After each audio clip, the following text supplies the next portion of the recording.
各位同学，大家好，我是洪凯老师。那很快的，我们又到了8年级期中考的单元。那这次我们要遇到的呢，是一个结合末数的计算，还有化学反应式平衡这两个概念的题目。那我们可以看到题目是：已知氢气燃烧的化学反应式为 H2 加 O2 产生 H2O， 则8公克的氢气和32公克的氧气反应最多可以产生多少的 H2O？ 那遇到这种题目呢，我们要注意2件事情。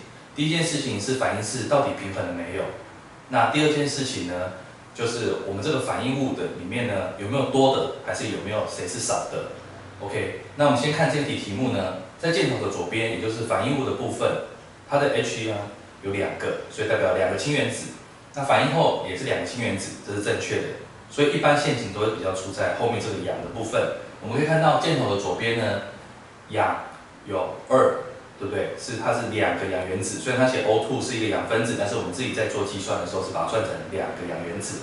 那反应的右边呢，却只有1个氧原子，所以很明显呢，这个题目是还没有做平衡的。那我们很快的呢，把这个题目呢做平衡。OK， 我们可以看到呢，当我今天把这个系数平衡了以后，可以看到反应物的 H 呢会变成有4个氢原子，那生成物它的氢原子呢，一样会有4个 ，OK， 但是这时候呢，你的氧呢，就可以把它 balance， 因为我们的氧呢，是不是它这时候反应物它就有2个氧原子，那生成物也会有2个氧原子，那所以这个反应式已经被平衡。接下来我们就是要注意第2步，第2步就是摩尔数的计算。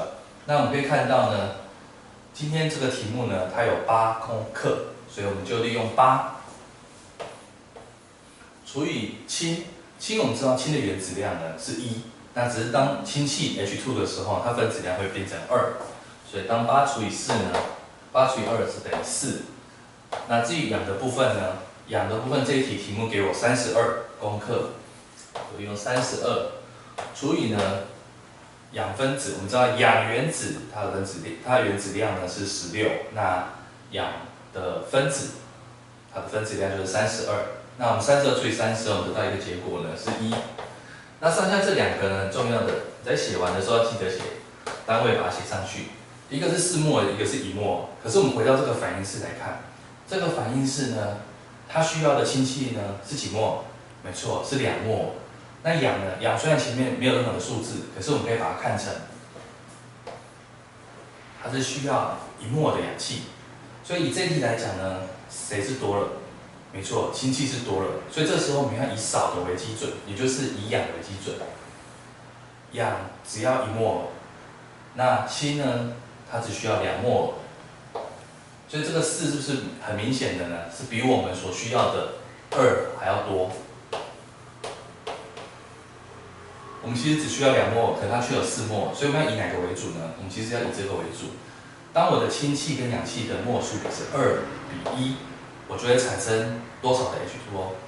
没错，当2比1的时候呢，我的水就是 H2O， 它的分子呢，就会得到2摩尔的 H2O。OK， 所以这题的答案呢，我就直接写什么呢？没错，我就直接写 H2O 呢，会得到多少？会得到2摩尔。OK， 就会得到2摩尔的 H2O。那关于这一个问题呢，当然它还有其他的单位，比如说我今天除了写2摩尔以外，还可以写什么呢？没错，我们可以知道 H2O 它的分子量是多少？是18，所以一样的，你也可以把它写成2乘以18，就等于多少？36克。OK， 所以你在遇到选择题的时候呢，你可以写2摩尔的答案，你可以选。那如果遇到36公克，H2O 这个答案你也一样可以做选择。那关于这个问题呢，大家有什么问题吗？